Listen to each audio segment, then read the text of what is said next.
And the 2nd Battalion. It's a war veterans like Alexander remember all too well. 85, I think, yeah. A conflict the mighty Soviet Union expected to win with ease, but ended up losing to an invisible enemy. And when the commanding high-ranking officials began to discuss the problem, how to fight against the guerrilla formations, I think Chief of General Staff said that it would be impossible to fight in accordance with the demands of old field manuals and old army regulations.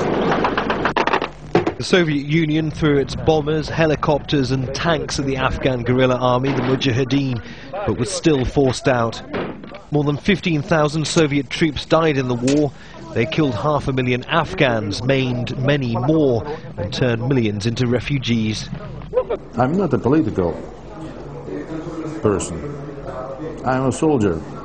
But it wasn't necessary to have such a great quantity of soldiers and officers to be killed in actions of Soviet army. And it was economically very hard for the Soviet Union, I think.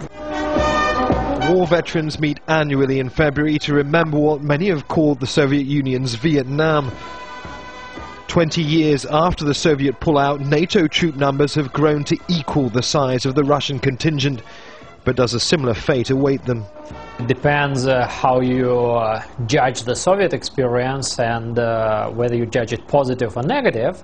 I think that we can say that the fate of international forces in Afghanistan may be equal to the fate of the Soviet forces in the sense that they will have to withdraw.